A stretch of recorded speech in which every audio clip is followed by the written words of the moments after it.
Fala galera, eu sou o Daniel. Eu vou estar trazendo aqui para vocês um vídeo sobre Bean Validation, né? Aí para quem atua com Java, Spring aí é bem comum, bem famoso, né? Tá presente aí com o framework Spring. Então é uma feature aí que ajuda a gente a fazer validações de alguns dados, né? Então a especificação, ela não tem uma implementação e a gente pode estar utilizando para fazer algumas validações, por exemplo, nas bordas mais externas da nossa aplicação, né?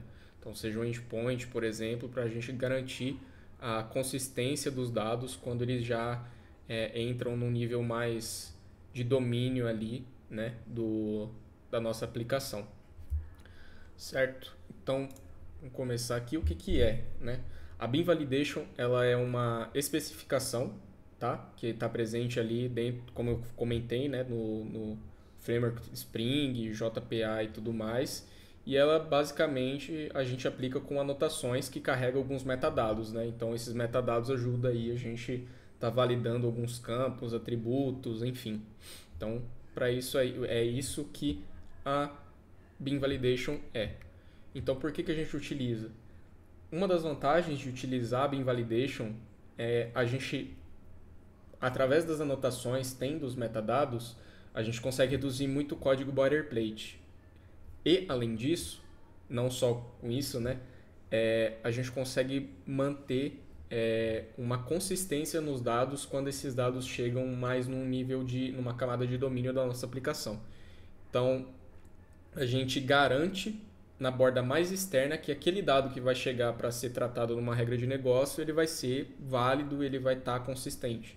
Então ele não corre o risco, né? Não deveria correr o risco de estar nulo, de estar vazio, alguma coisa desse gênero. Então eu vou trazer aqui para vocês alguns exemplos de por que usar e o que acontece se você não usar. E eu vou dar um exemplo também de como você criar suas próprias anotações, tá? Porque é algo ali que no cotidiano pode aparecer que você precisa validar alguma coisa de uma certa forma que as próprias anotações da Bean Validation não vão suprir. E aí vai ser necessário ali você criar sua própria anotação, beleza? Então aqui, utilizando a Bean Validation, então ela tem essa sintaxe de annotation. Então ali a gente vai fazer algumas anotações para validar alguns dados. Então, por exemplo, aqui eu dei um exemplo de uma classe chamada endereço e eu tenho que validar alguns dados. Então imagina que eu preciso cadastrar com consistência o endereço. Então eu preciso que o nome da rua seja válido, eu preciso que o número da casa seja válido e o nome da cidade também. Então, através de anotações ali, eu posso dar essa garantia, por exemplo, para que a minha lógica de negócio não quebre, né? Então aí, por exemplo, o not blank ele vai garantir que não é nulo nem vazio. Eu posso adicionar um regex para que, por exemplo, não adicione número no campo que se chama nome rua. Então ali a gente pode brincar ali com várias anotações. Por exemplo, positivo. Não existe uma casa, pelo menos eu não conheço, que tem um número negativo, né? Então aqui já faria sentido fazer essa anotação, arroba positivo, e tem demais, tem muitas outras anotações aí que a gente pode estar utilizando.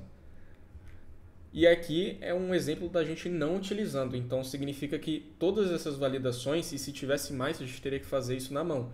Então eu teria que validar se o nome da rua é nulo, se ele não é vazio, aí eu fazer algum tipo de tratamento, lançar alguma exceção para lidar com isso. Mas a gente ainda corre o risco de, putz, eu esqueci de validar esse campo aqui. Chegou lá no núcleo, na camada de domínio da minha aplicação, e eu vou ter que me preparar, eu vou ter que me preocupar com isso numa camada que não faz sentido muitas vezes, enfim. Então, a Bean Validation é muito poderosa, ela vai conseguir ajudar a gente a deixar a nossa aplicação o mais segura possível a partir do momento que a gente recebe inputs da camada mais externa, né?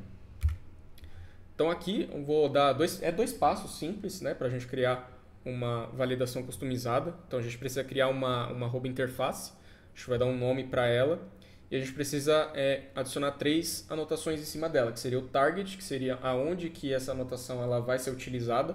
Então no element type ele pode ser um field, ele pode ser um method, por exemplo. A retenção, quando que essa anotação ela vai ficar disponível, então em tempo de execução. E a constraint, que vai ser por onde vai ser validado, né? Então a gente precisa criar uma classe que faça a lógica para dizer se aquele atributo, nesse caso aqui, é válido ou não. Então Então a gente precisa adicionar, por exemplo, ali também a mensagem default dessa validação que a gente está criando, dessa annotation, os groups e o payload, que já é padrão, até na documentação ali a gente já consegue encontrar. E propriamente aqui seria a implementação disso. Eu dei um exemplo aqui, basicamente de um campo que não é obrigatório, mas, por exemplo, eu vou dar um exemplo no código aqui, que, por exemplo, eu tenho um objeto que ele não é obrigatório, mas se ele for preenchido, todos os atributos daquele objeto eles têm que ser válidos. Então, isso é um cenário que, inclusive, aconteceu recentemente no dia a dia do meu trabalho.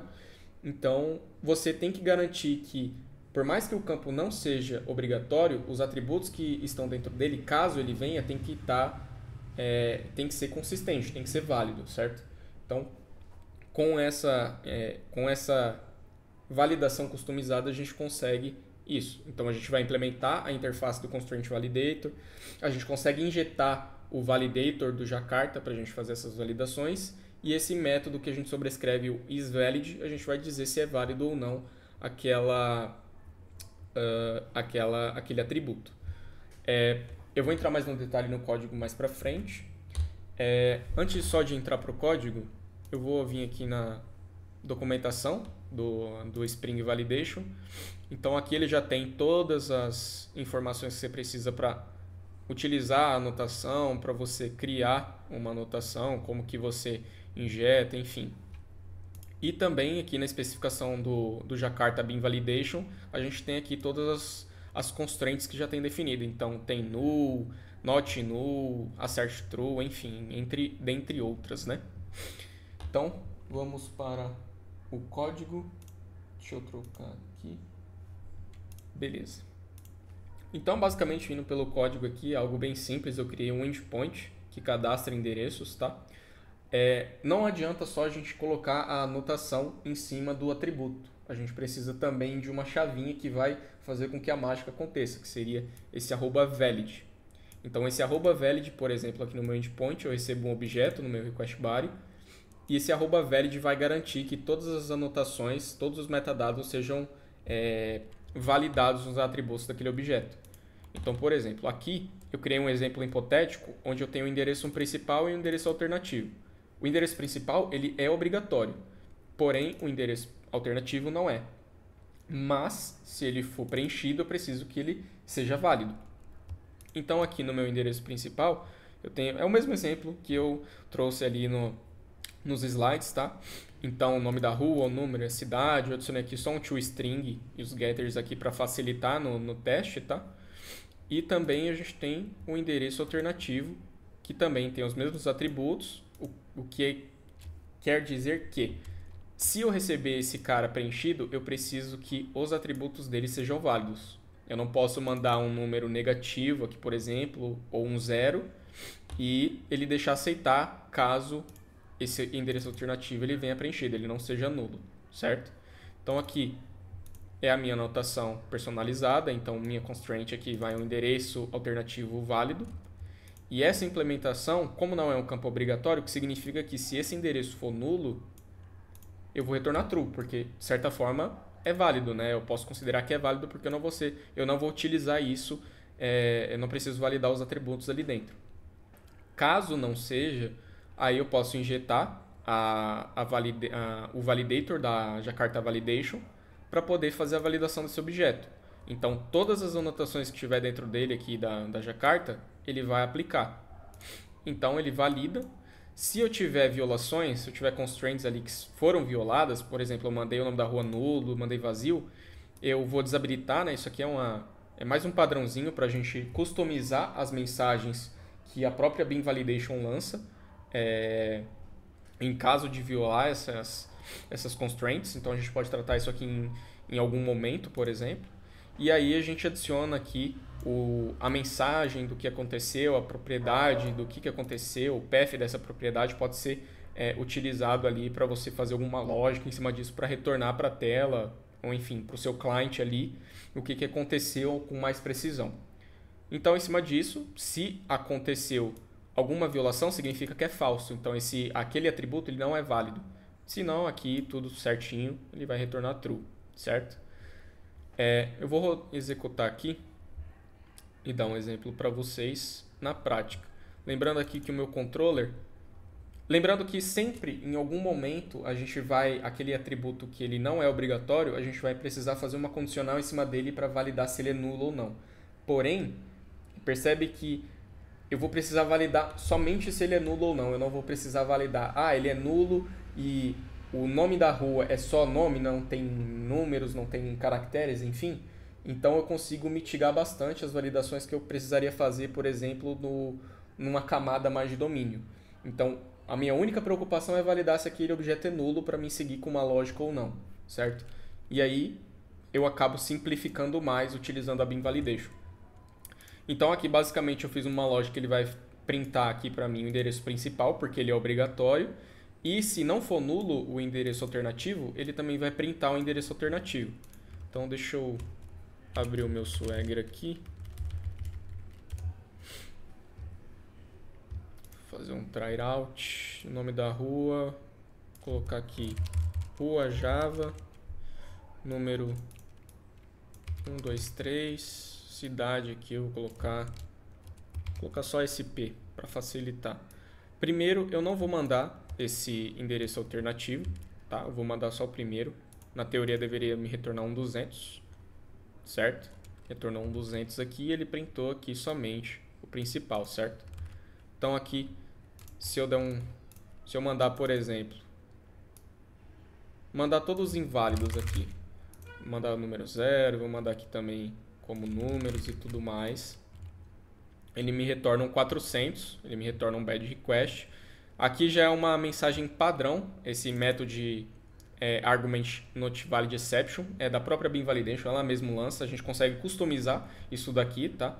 Mas enfim, aqui ele vai dizer para mim os campos que não são válidos. Então ele diz aqui que o endereço alternativo cidade não é, que o nome da rua também não é válido, que o número também não é válido. Então eu violei as 3 constraints que eu tinha ali, certo? Então se, por exemplo, eu mandar agora válido todas essas informações, na teoria ele deveria me printar ali tanto o endereço principal quanto o endereço alternativo. E é exatamente isso que acontece, ele me printa os dois aqui, certo? Então percebe que o poder da Beam Validation é muito, muito, muito importante para o nosso dia a dia, para a gente validar, como eu disse, batendo na tecla, manter a consistência dos dados que a gente trafega para a camada de domínio da nossa aplicação. Então é muito importante aí a gente usufruir do poder que a Beam Validation nos dá, né? Então a gente consegue fazer bastante coisa para garantir o máximo, proteger, como se não houvesse amanhã, né? A partir do treinamento que eu fiz com o Alberto Souza, é uma coisa que ele comenta bastante, que proteger a camada mais externa da sua aplicação como se não houvesse amanhã. Porque quanto mais você proteger, mais você mitiga o risco de alguma lógica sua de negócio quebrar, né? Por algum tipo de dado inválido. Beleza, galera? Bom, mas é isso. E vou ficando por aqui. Até mais. Valeu, gente.